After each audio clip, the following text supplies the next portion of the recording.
నమస్తే మామ బ్రోస్. మీలో చాలా మందికి ట్రైన్లో బైక్ని ఎలా పార్సల్ చేయాలి, ప్రాసెస్ ఏంటంటే డౌట్ ఉంటే ఈ వీడియో మీకోసమే. మనకు ఒక ఫామ్ ఇస్తారు. సో ఈ ఫామ్ లో మనం ఫిల్ చేసుకోవాలి మన డీటెయిల్స్ మొత్తం. సో డీటెయిల్స్ మొత్తం వాళ్ళకి ఇస్తే వాళ్ళు ప్యాక్ చేస్తారు. ప్యాకింగ్ కి సీసీ బట్టి ప్యాకింగ్ చార్జెస్ చేస్తారు. మీరు ఏ బైక్ని అయితే ట్రైన్లో పార్సల్ చేయాలనుకుంటున్నారో పెట్రోల్ లేకుండా తీసుకురావడానికి ట్రై చేయండి. లేదంటే మొత్తం పెట్రోల్ని తీసేసి మనకి ఒక్క చుక్క కూడా ఇవ్వరు. అండ్ ఇలా 2 అంకెలతో పార్సల్ చేస్తారు. మనం ఫిల్ చేసిన ఫామ్ని కౌంటర్లో ఇవ్వాలి. ప్లీజ్ రిమెంబర్, బైక్ వాల్యూని మెన్షన్ చేసినప్పుడు చూసుకొని మెన్షన్ చేయండి. ప్రీమియం ఎక్కువ పడే ఛాన్సెస్ అయితే ఉన్నాయి.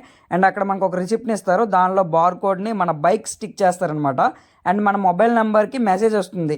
ట్రాక్ చేసుకోవచ్చు కూడా మన బైక్ ఏ ట్రైన్కి వేశారు అని. సో అక్కడ ప్రొసీజర్ అంతా అది. అండ్ మనం డెలివరీ తీసుకోవాల్సిన దగ్గరికి వెళ్ళి మనకి ఇచ్చిన రిసిప్ట్ని అండ్ అలాగే మన ఐడి ప్రూఫ్ని రెండింటిని అక్కడ ఇస్తే గేట్ పాస్ ఇస్తారు. ఆర్పిఎఫ్ దగ్గర సైన్ చేయించుకొని బైక్ని బయటికి తీసుకొచ్చేసి ఇది ప్రాసెస్. క్లారిటీగా ఫుల్ వీడియో కింద డిస్క్రిప్షన్లో పెట్టాను. Please do. ఏమైనా డౌట్స్ ఉంటే కామెంట్ సెక్షన్లో మెన్షన్ చేయండి. That's it for today video.